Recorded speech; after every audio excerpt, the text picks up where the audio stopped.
Welcome to Reimagining Brooklyn Bridge, Transportation Infrastructure as Public Space.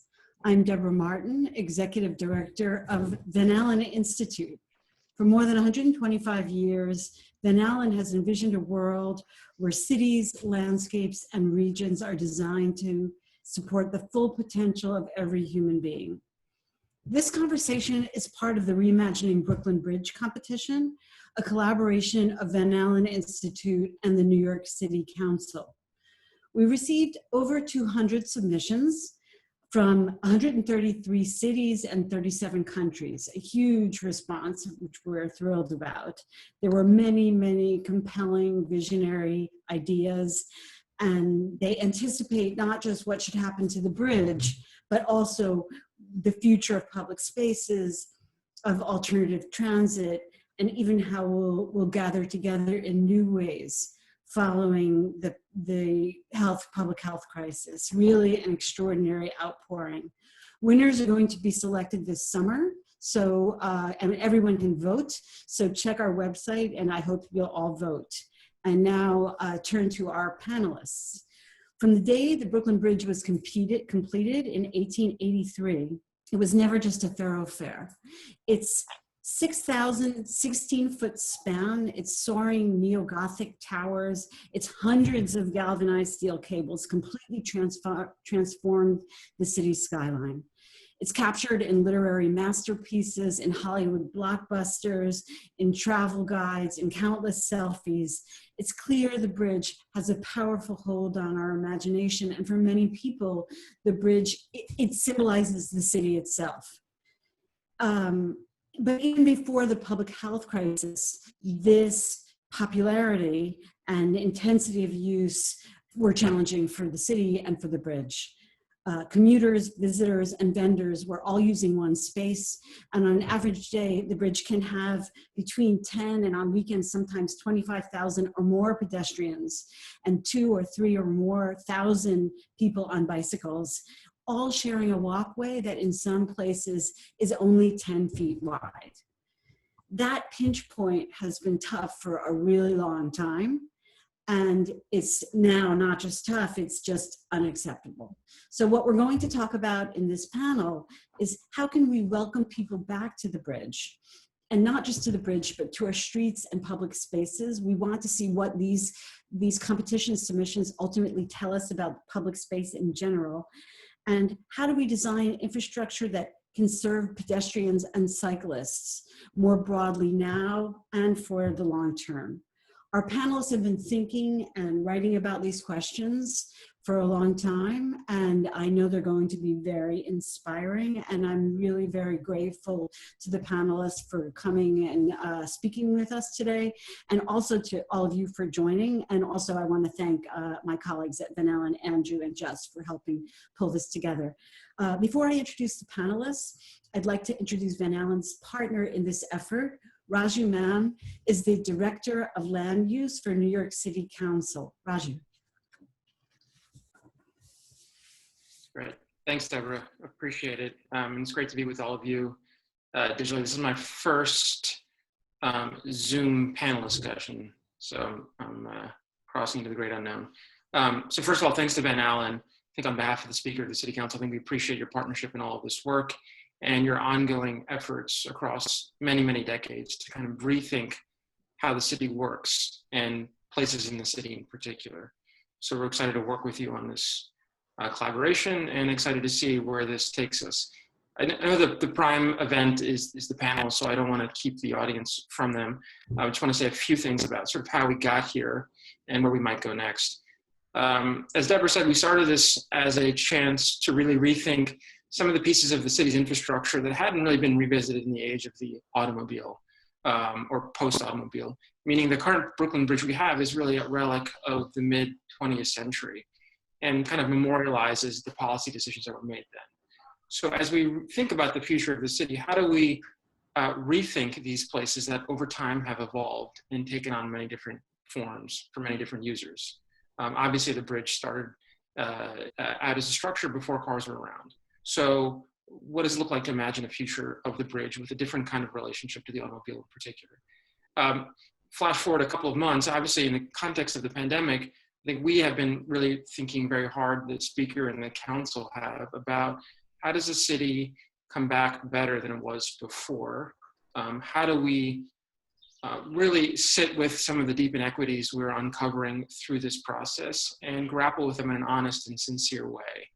And how does the transportation and the street infrastructure of the city play a role in that? And I think in many ways, places like the Brooklyn Bridge are very profound metaphors for our priorities as a city because they're so visible and well used. So I think we're eager to see what the new metaphor for the bridge looks like, what it says about our city's values, and I think how we can respond to the particular moment we're in. So again, really look forward to everyone's thoughts and input there, and obviously excited to continue to work with Van Al on this, and more to come there, so stay tuned. Thanks, Deborah.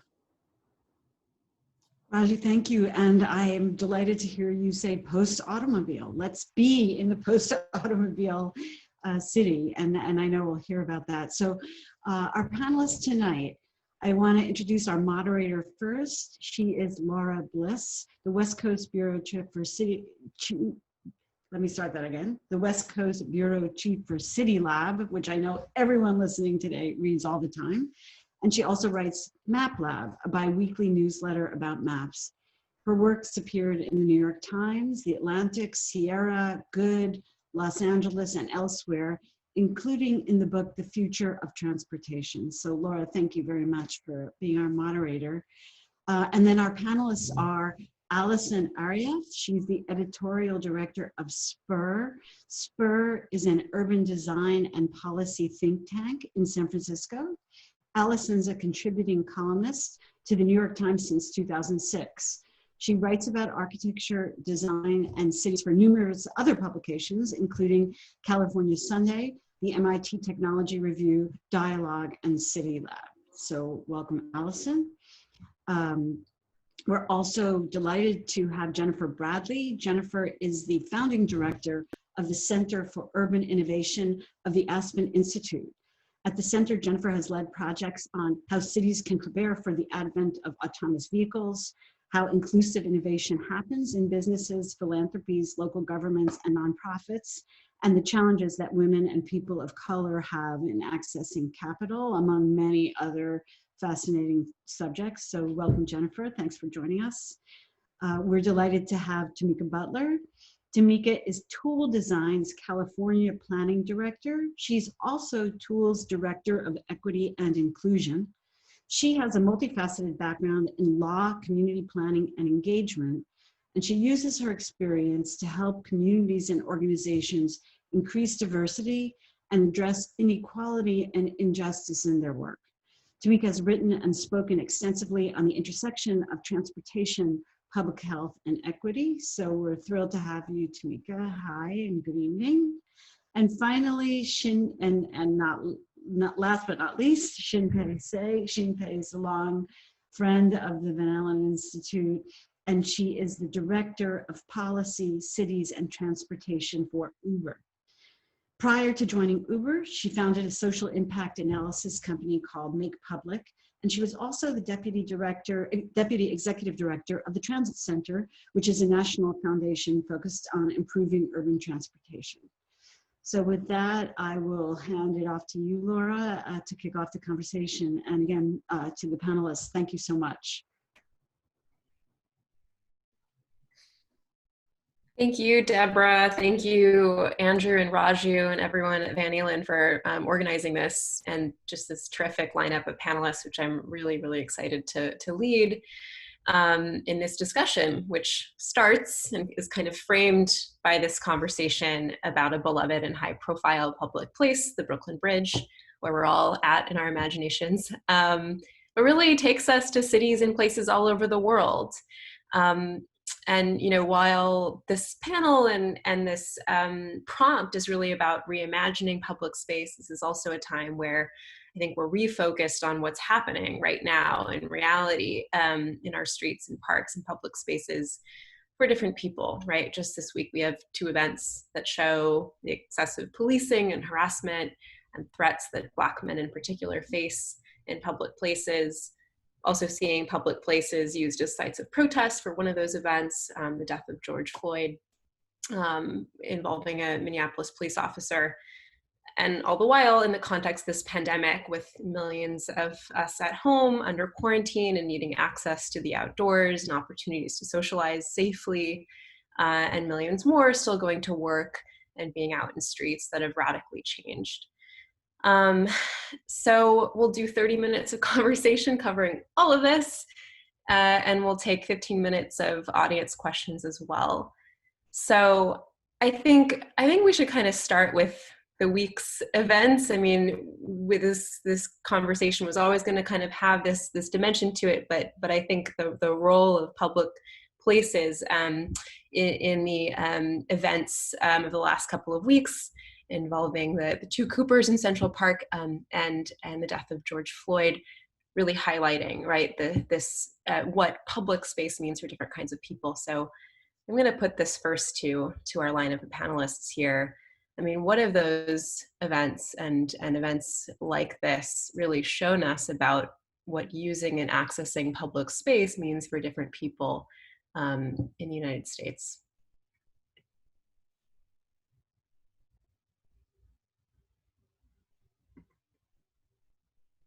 Anyone want to jump in?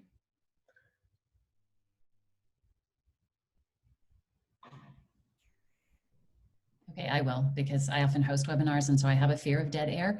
But I think it shows, right, that a lot of my work focuses on the idea of smart cities and technology in cities, but it is irreducible that we move through space in bodies, and bodies are not generic, right? So different bodies have different experiences of public space, and for people who have kind of less controversial seeming bodies, we have the luxury of forgetting that. And I think looking at public space as if it too is sort of generic or experienced by all people equally. So as we think about how public space is going to be different, what commuting is going to look like, what gathering is going to look like, I think it's useful to be reminded that public space is not generic. It's not experienced the same way by everyone. And think about what do we want to do to either correct that or acknowledge it and figure out how to design towards that, right? So what do we do in use and signage and regulation and participation and engagement to make public spaces feel safe, not just against viruses, but against the bad things that people can do to other people and make them more generative. That just seems to be always the goal, but just to understand the way different populations experience it seems really important right now.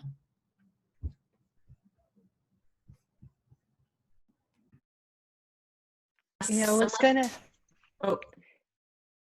No, I just adding to that a bit. I was just thinking a lot about how, as someone who moved here very young, moved to the U.S. very young, and I think I was just thinking about the experience of different spaces and which spaces make me feel more welcome, and which spaces where I feel very much like I have to be heightened. I have to have my senses heightened, or I need to figure out new signs or symbols or kind of signals of behavior in order to make sense of the space.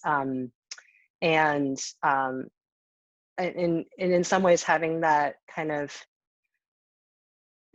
understanding that that's just kind of the way things are. And I think as women, that's one aspect of our experiences. And then as all these, and as Jennifer was pointing out, all the different unique kind of other identities that we might have, it really just brings that forward. And I think, lately with the virus too, where we've really had a lot of redefinition of space, and then, and also common uses of space, like a protest is a common use of space, and how, again, people have to experience it in such different ways. It does really, I'm still actually, to be honest, making sense of all of it. It's hard for me to imagine a new paradigm or something like that at this very moment in design. But I think it's, I think that acknowledging these different experiences is definitely, the first step the fear of me stepping out in evenings because, originally COVID was pointed as a Asian virus, and you were getting stories about that. It was an extraordinarily strange feeling to feel, that. So I do think there's a lot of big questions.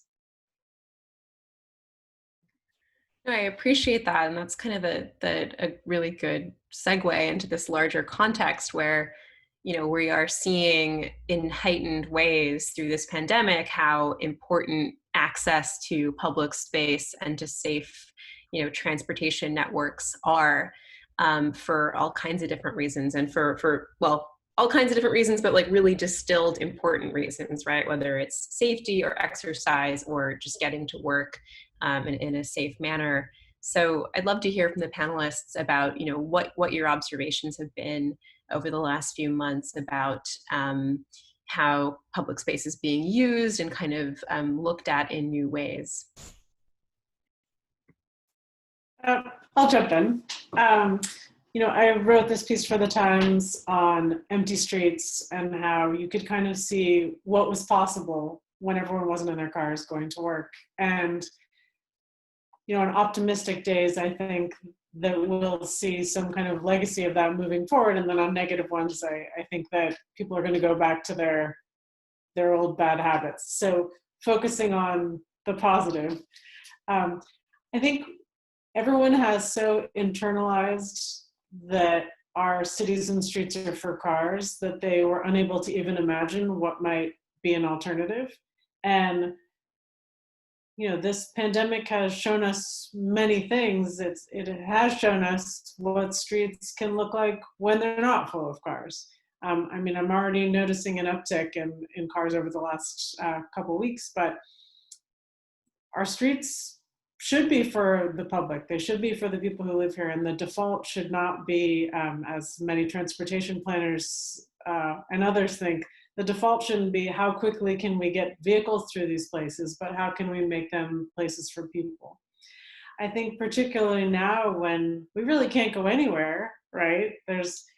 On a normal course of a day, you might have had errands to run or a cafe to go to or shopping to do or whatever. And now public spaces are that much more important because we're all just kind of dying to go somewhere.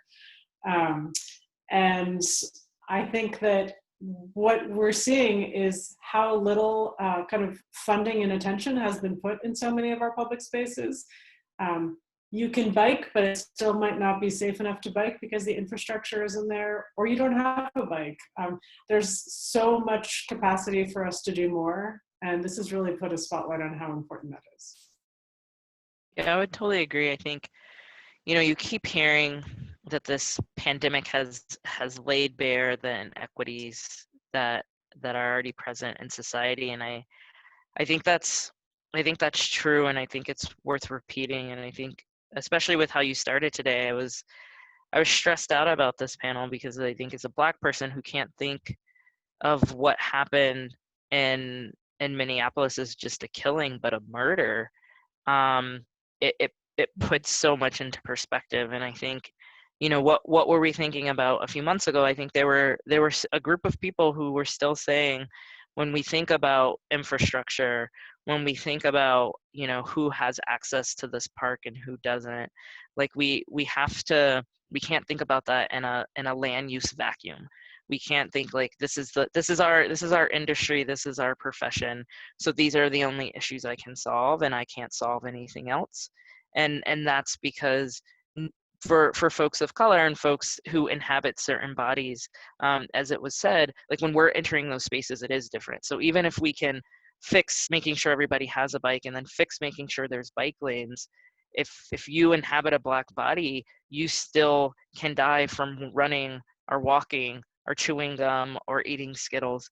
And so I think, one of the things I was thinking about pre-COVID was, how do we not make equity this term that is getting washed away and being made meaningless, and how do we integrate it into all we do? And I think what it really came down to is thinking about things in a very people-centered way. And I think that's true in all of the work we do. How do we not just think about driving a car or walking or biking, but the person who's walking, the person who's biking. And then when we take a step back and we think about who are the people thinking about those things and who are the people making those decisions, we have to confront not just equity, which is this sticky term that can mean different things to different people. We have to confront racism in our country, and we have to confront that Black people are dying, right? And so I think that was true before the pandemic, and now we see it with a public health crisis. People of color are dying at a higher rate, and then we see it in every aspect. And so how do we, as folks who care about built environment, realize that there are intersections to our work, so that when we look at a park, or when we look at a plaza, or when we look at a sidewalk, we're again centering people who will one day inhabit that space and are just totally aware that different people have different experiences, and these spaces have to feel welcoming to all of them. And also the technologies, right? So Allison, you mentioned equal access. When scooters came to DC, where I live, one of the things that people noticed and talked about was that young men of color were taking these scooters and riding joyfully and happily and blissfully around the streets, right? And there was this notion of like, this is great, right? Finally, there's an infrastructure that seems really designed to meet their needs, not for, practical first mile, last mile, but just, yeah, the city is yours, take to the streets and have fun. But it got problematized, right? So the young men showed up in neighborhoods where they, quote, weren't supposed to be. And people were like, did you really, are you a legitimate user of that scooter? So that, the race moves, the racism, right? The bad stuff follows people through spaces, right? So it's not just, I think, about having equity and access. It's redefining what public space really means. It really does mean for all the public of the city. And so redefining who public is and what the public space is for, so that wherever you find yourself in public, you can feel safe and comfortable, and others are acknowledging your belongingness in that.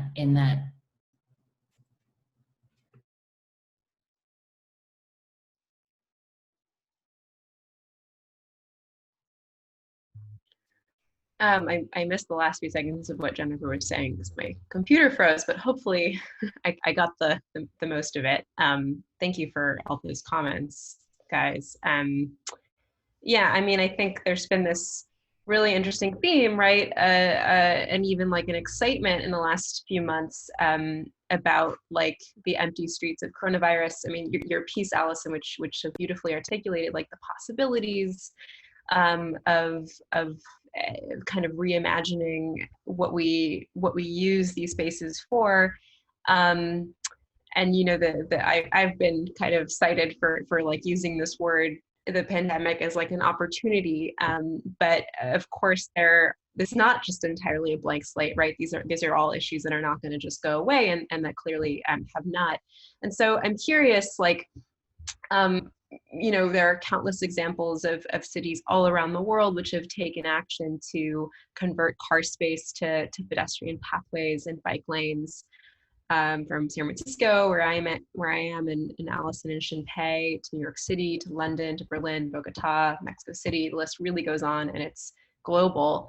How successful have some of these efforts been, and not only in getting people to, the outdoor space and transportation needs that they have and need, but also with respect to these questions around attentiveness to people and the needs that people have that may be different depending on the bodies that they inhabit.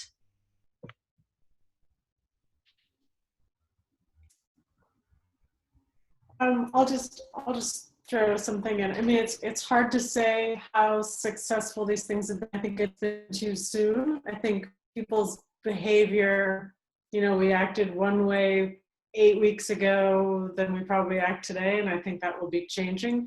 What I'm really hopeful for is that this doesn't just become about bike share or parking spaces or anything, but can somehow result in a more holistic assessment of where we've been and where we can go. I mean, if we really think of exploiting public space to their maximum use, let's look at childcare in schools. Like if kids have no like enclosed spaces to go to over the next 6 months to a year, where do we put them during the day? You know, can we close off streets for that purpose? Like, what does childcare look like? I hope that this really pushes work flexibility that much more. It's not just about working from home, it's about having the flexibility and autonomy to address the fact that you might have an aging parent, or that you might have other things that you need to do during the day that fall outside the confines. So I like to see this as like beyond the boundaries of public space and transportation, to really taking a more systemic look at how badly systems are working for so many people, and trying to do a full-scale reevaluation wherever possible, instead of just these kind of like, oh, we put bike share in this neighborhood and so it's an equitable approach, but really going much deeper than that. Yeah, I actually want to drill down a little bit here, because I've been thinking a lot about this tension of achieving planning goals, like, you know, more miles of bike lanes, you know, like how we count progress. Maybe even, you know, rightly, we should be looking at like the drop in carbon emissions, and you know, kind of like really wanting to celebrate that in a way that it is actually possible. You can see there's clean air in many cities, for once. And then the other side of it, in the kind of practice of wanting to design for kind of more social outcomes, like happiness or joy, and also thinking about that as we design this infrastructure. And it was really something I've always struggled with, which is whose definition of happy and whose definition of joy. Jennifer, your story about the kids on the scooters reminded me of that, reminded me of the kids who used to go around in a little group and bike around the neighborhood in Brooklyn, and how there is definitely like different perceptions of people when they are out in space, and the way that we set these definitions end up being quite meaningful. Even there's a wonderful book called The Happy City. I think it's like a wonderful thing to aspire to, but it also kind of makes me a little anxious, because it's just a question that I wonder about, like, who gets to define that happy, what happy means.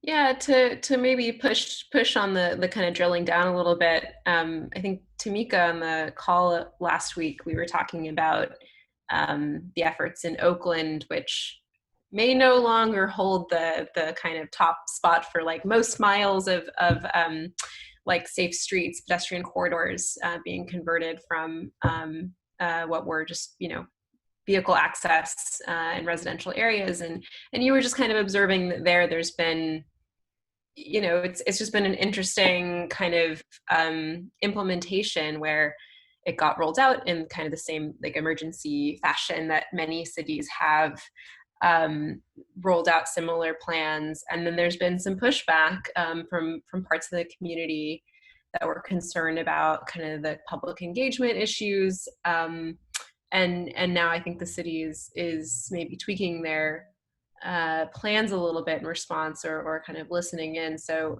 I'd be interested in hearing from you, if you're willing to share what your observations and thoughts about that city or other implementations. I think something that Selena Reynolds, the GM of the LA Department of Transportation, said recently at one of these webinars was that we can't allow the pandemic to be a permission slip for nonsense. And I think that's just, I think that's such a straightforward way to think about it. And I think what often happens when we're talking about built environment and design and planning and transportation is that people who do this work inherently want to help, right? Like they want to help, give people access to space and bring people together. And so sometimes in our desire to help and our great intent, we rush to get things done. And I think that's particularly, and all of us who do this work are like, I don't know that we rush. Like, things take a really long time. But my background is as a lawyer, and like court cases take a really long time. So I think that, you know, the pandemic has highlighted that even more. That there was this thing that was happening, and we didn't know it was coming, arguably. And so people were like, well, we have to figure this out. We have to rush. We have to get things done. And I think a common refrain during this time has been, equity is fine, but it takes more time, it takes more money, and we don't have, you know, we don't have time for that right now. And then we're about to enter a depression. We don't have money for that. So what do we do? And I think Oakland is a really great city that did a lot of things right. You know, everyone wanted to talk about what Oakland was doing and how quickly they did it, and how responsive it was. But it didn't change that there were folks in communities like East Oakland, that there were Black and brown folks who were like, who is this for? This isn't for me. Like, what is this all about? Are you closing my street if I still have to get to work and get to my essential job? And there were all these questions. And I think that often what you see in these situations, anytime you're talking about equity, well-meaning, you know, folks, often white folks who have the best intentions, really struggle with understanding that just because you had good intentions, the impact wasn't there. The impact was not great. And you want to say, yeah, but I didn't mean to hit you. And people want to be like, yeah, but the punch still landed and it still hurts, right? And so I think what Oakland has done, rather than getting defensive and saying, but we didn't mean to do it, they've been really responsive. They, you know, put out surveys. They're asking for volunteers. They're asking for community-based organizations to help them get more feedback. They're publishing everything online in a public dashboard. They're being really honest and transparent about what neighborhoods they're hearing from and what neighborhoods they're not hearing from. And in addition to seeking that feedback and reporting it back transparently, they're trying to also make changes based on that feedback. And so last week, Oakland announced an expansion of slow streets, that they're also doing these essential spaces where, you know, they're making some interventions in front of a community grocery store in a low income community of color. And so then it's not just about, are all slow streets, you know, impacts looking the same. It's what works best for this community based on the feedback we're seeing. And so no one's asking folks to get it right the first time. That would be great, but we're all human. We make mistakes. It's being willing to acknowledge that maybe you didn't get it right, no matter how good your intent was. Hearing people when they tell you about the impact, and then being ready to be open and honest and transparent and accountable, and pivot on those changes. And I think Oakland has been one of the cities that's really been leading and trying to do that.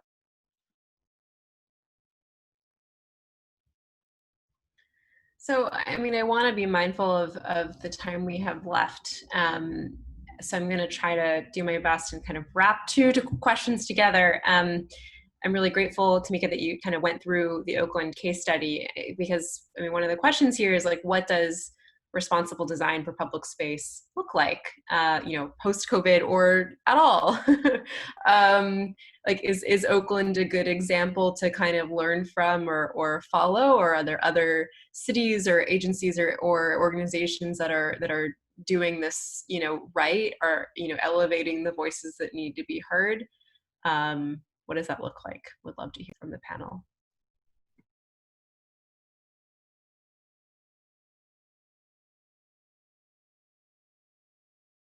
One of the things that I'm hearing, and again, my specialty is not particularly transportation, it's more along kind of economic development, but there's a concern that the right things that we're doing or places are doing in emergency response, you know, thinking about shoring up people who are overlooked by the Paycheck Protection Act, or being particularly aware of and responsive of the needs of people of color who are essential workers, that the attention during this emergency period will then kind of be used to cover a multitude of sins when we go back to normal in recovery. And to Tamika's point, right, doing things fast often means reinforcing the status quo, right? You are working with the familiar plans, the familiar people, the familiar vendors, and you're not, as it were, taking the time to do things differently. And I think it may be valuable to ask, why are we in such a hurry to get back to something that didn't work for so many people, right? Not just the people that we always recognized it wasn't working for, low-income people, but all these people who thought we were solidly middle class and now are economically fragile. So that's not an answer to your question about who's doing it right, but I think it's actually too soon, right? There's going to be a whole lot of periods of right. And the places that might be doing it right in the immediate term, you hope that they'll start to carry over that kind of listening and that kind of understanding and awareness into the recovery period, as opposed to saying, no, we did that. We did the equity thing. And now we're just going to go back and, make it like it was.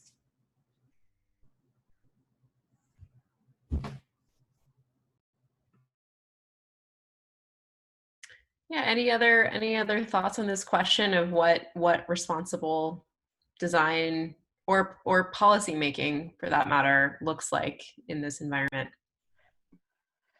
Yeah, I think what's hard is that often in these sorts of things, it would be great to have some sort of toolkit that you could just roll out.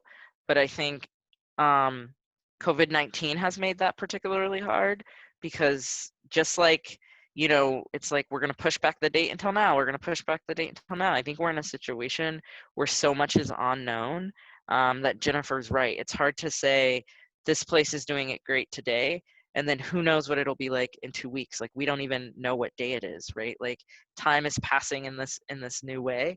But I think the places that are doing it well, the traits that they have in common is like an acknowledgement of that unknown, an acknowledgement that they have to be flexible and nimble and receptive to constant change.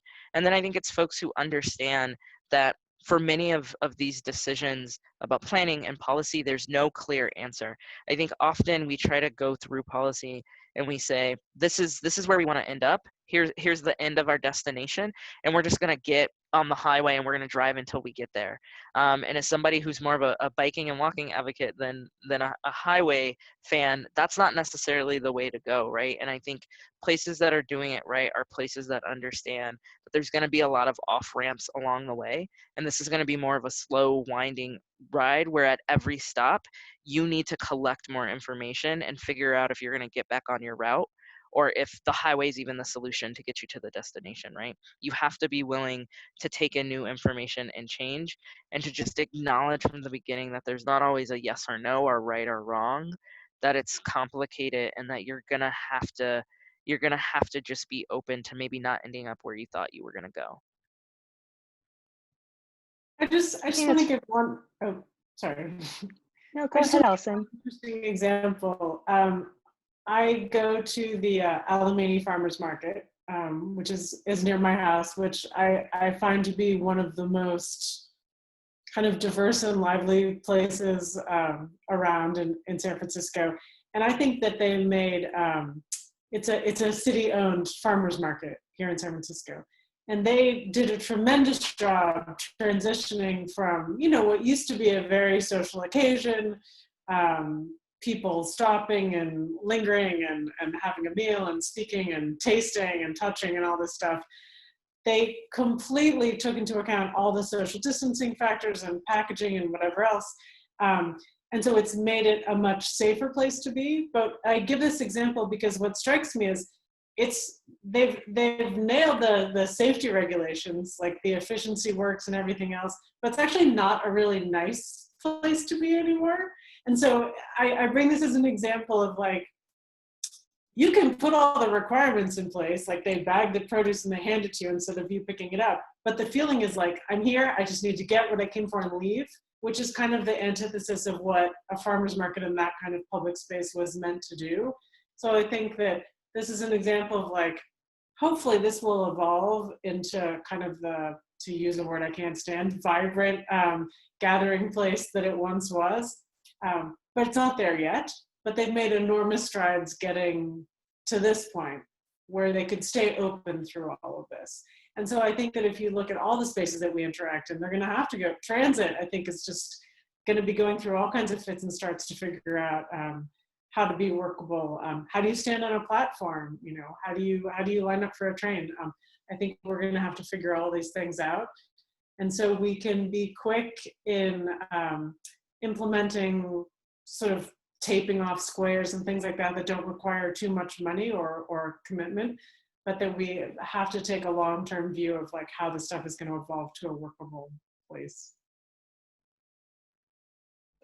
I was just going to add a transit example where it may not necessarily be about public space, but I was so impressed when transit agencies had reached out to us and wanted to figure out ways of serving their paratransit customers. And in this case, during COVID, it was to make sure that it was not to get them to move around, but to make sure that they were able to receive all the essential goods that so that they could shelter in place, because many of them are immunocompromised. And I thought that was such an interesting way to think about your customers as an agency.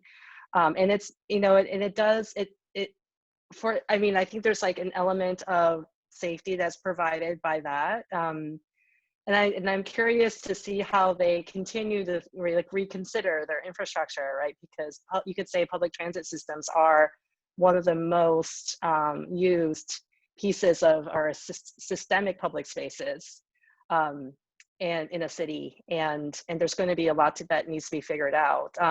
And the second piece here is just the change in travel too, and how space is used. I was hearing about New Jersey and how the new peak hour is 6 a.m. because that's when essential workers are taking the bus to their first shift. And so, there's going to be a lot of changes that we, being nimble and trying to, that problem solving aspect and centering people aspect, I think is paramount.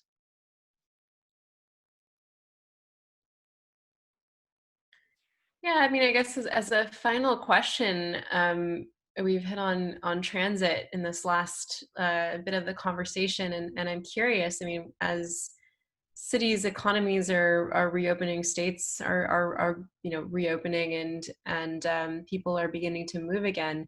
I mean, what do the sort of emerging signs point to from your perches? What if you're kind of gazing into your crystal transportation balls and public space balls, right? Like, what are you imagining the future of transportation might look like on the other side of this?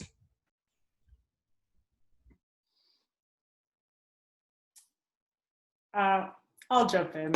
I'm really concerned about funding, and that we have a federal administration that really cares about oil, cars, and roads, and that should not be the future of our transit systems. And we really need to do everything we can to push stimulus and funding dollars towards public infrastructure. Obviously, ridership has been precipitously low in most cities, San Francisco, New York, etc. It's not like one day everyone's gonna flood the gates and get back on transit the same day, but was already so much deferred maintenance and a lack of care and repair of those systems, and I think that people were losing faith in them far before this, and so now we have to restore that trust, which is huge. And it's not like there's a lot of surplus money to do that. So I think figuring out how to do that is an enormous challenge we have ahead. I don't have the answer to it, but I do worry.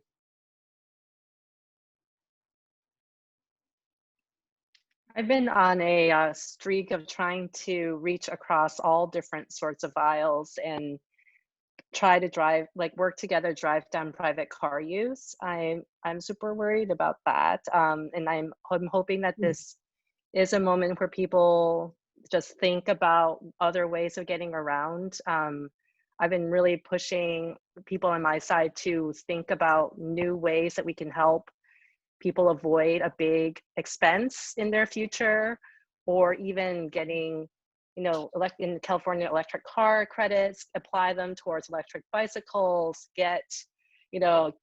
do parking reform. I mean, I am exploring all sorts of different ways. I just think that there is a big kind of opening to think about how the structures aren't working. And I think in these, like in the policy case, there's a lot that we could push for, and they're all not that very interesting or glamorous.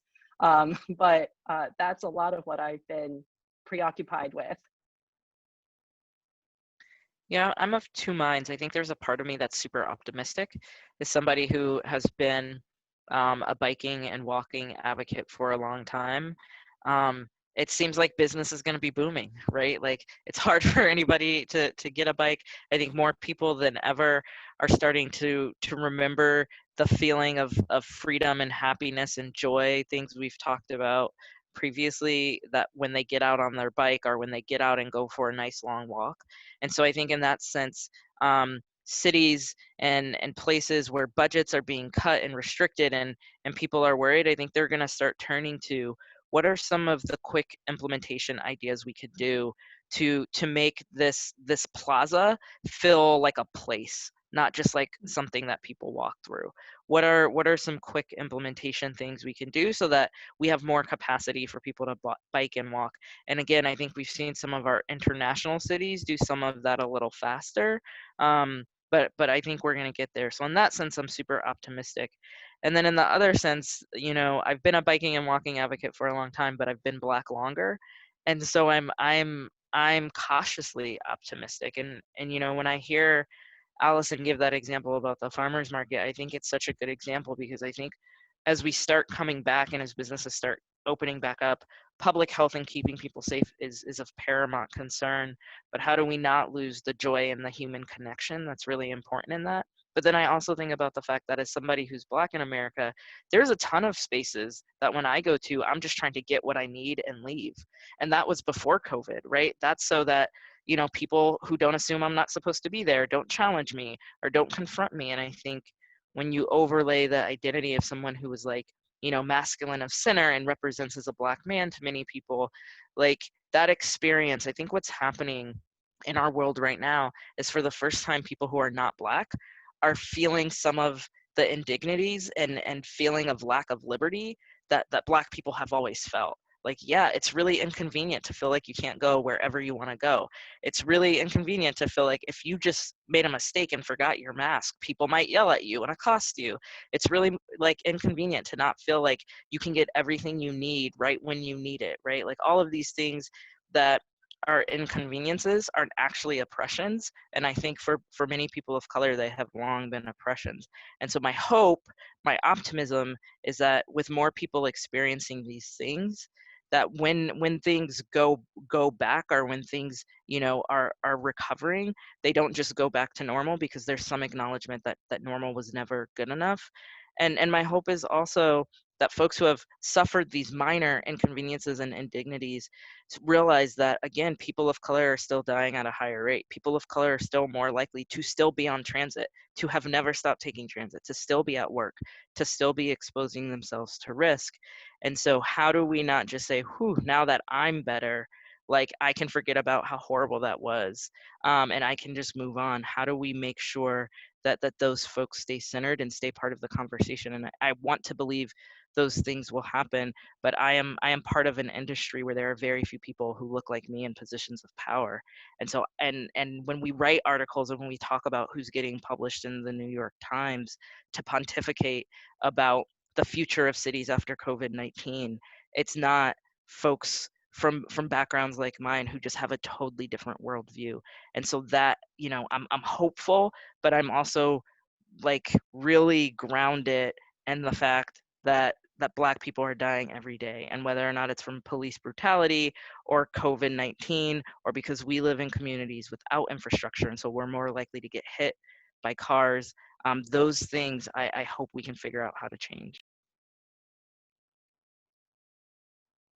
Thank you so much to all of our panelists. We're going to turn it over to Andrew, who's going to take questions from our audience and pose them. Yeah, so we've got a few questions. There's a lot of overlap in some of the questions that people asked. I think one of the best that doesn't apply to the bridge and a competition, but a lot of public spaces, is a question about vendors and allowing commercial activity on streets. This person wants to know, where does the panel stand on that? Is that something that you would support, allowing commerce, like the bars, restaurants, to come out of their brick and mortar spaces and operate on the street, or in the case of Brooklyn Bridge, allowing people to occupy that space.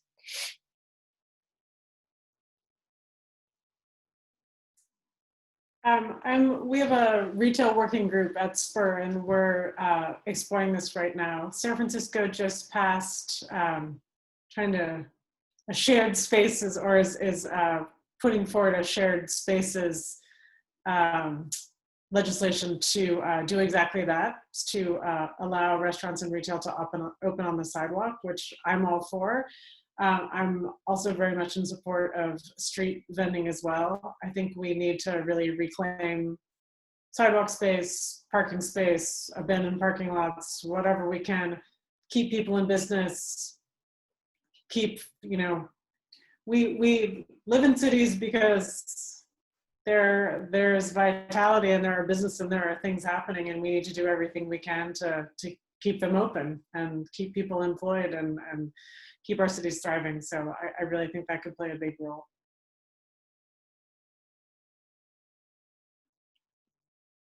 Great, thanks for that. I think next question. Actually, I just want to comment. This to me reminds me of when scooters, again, obviously was a really important event for me. I keep going back to it. When scooters first came to DC, everybody was like, oh, they're taking up the sidewalk, or they're taking up the bike lane, and there's just not enough room for everybody. Nobody ever questioned the privilege and dominance of the amount of roadway we devote to the car. I'm like, looks to me like there's plenty of room if you don't have 2 lanes of cars and 2 lanes of parking, and then squish all other uses in 10 feet, right? So if people talk about, well, with vendors, maybe there's not enough room.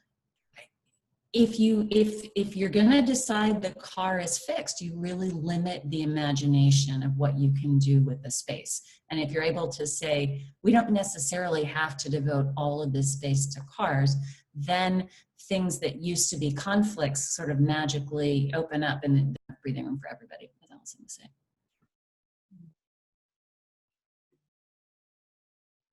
Great. Well, there's no other comment. I can get to the next question, which actually piggybacks on Jennifer's last statement. Someone had a question about mass transportation and car use changing over time. It seems in the near term, if people are afraid of taking mass transit, it means more cars will be on the street.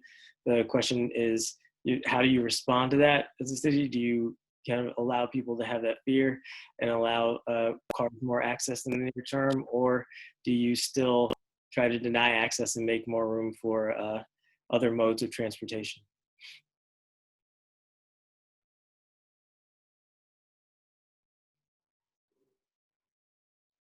I mean, this is literally something I think about a lot, where can you hear me? Yeah, I can hear you. Okay. Something I've been thinking about this a lot. Sorry, my internet is so bad. And transit has to come back at some point. I worry about it a lot. It is the backbone of cities. Even if we were to replace 10% of the transit riders in New York City with cars, you would have a horrible situation on the street in a horrible public realm. It's unfathomable, and it seems like there's almost not a way out, except there are bikes and scooters, and it seems like there's demand and there's space, as Jennifer was talking about, and there's other kinds of modes that are coming and being developed, I think, that could potentially meet needs in services. So I think that we really have to shore up transit and do what we can to kind of build a bridge to get cities through this period. In our research, the biggest determinant of someone using a car is owning a car. And so I think a lot about just trying to steer people away from that, and think about all the different options that need to be provided just so you can avoid that, because we're also, frankly, in the course of a day, not a single mode person usually. Like you might take the train one way, then I take bike share another way, then I might walk, and then I might be tired at the end of the day and want to take a bus home or something. And so I think that's the kind of options of travel that we should be looking to provide in the city, and again, deprioritizing cars and prioritizing all these things.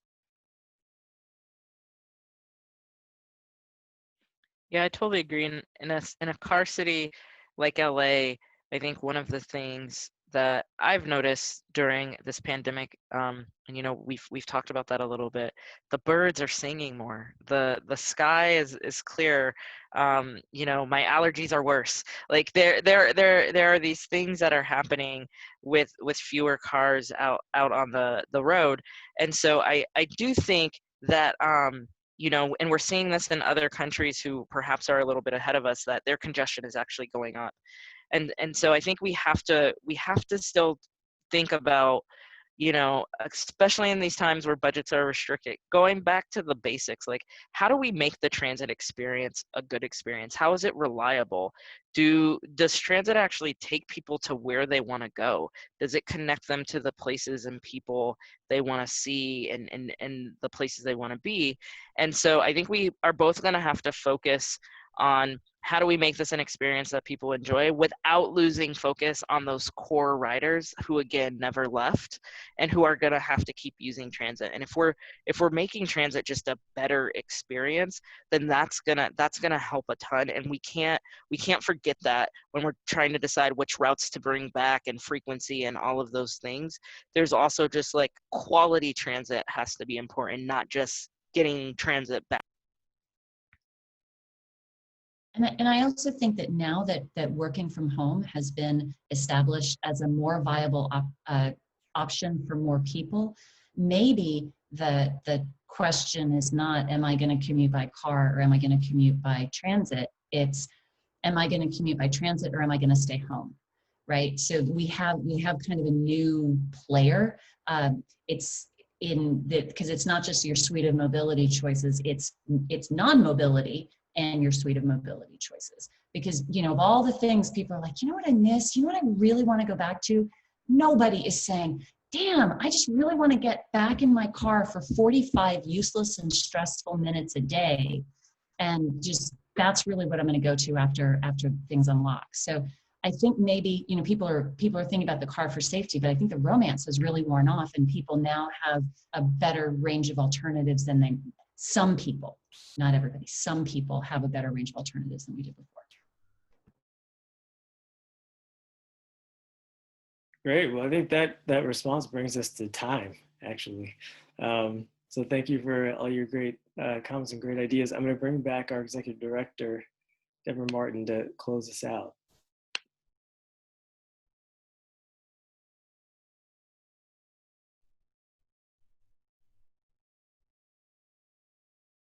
Hey. Well, we can't allow the pandemic to be a permission slip for nonsense. That's my favorite quote of the week and probably for the year. Thank you for that. Thank you, panelists, for an amazing conversation. You've given me, and I know everyone who is here today, a lot to think about.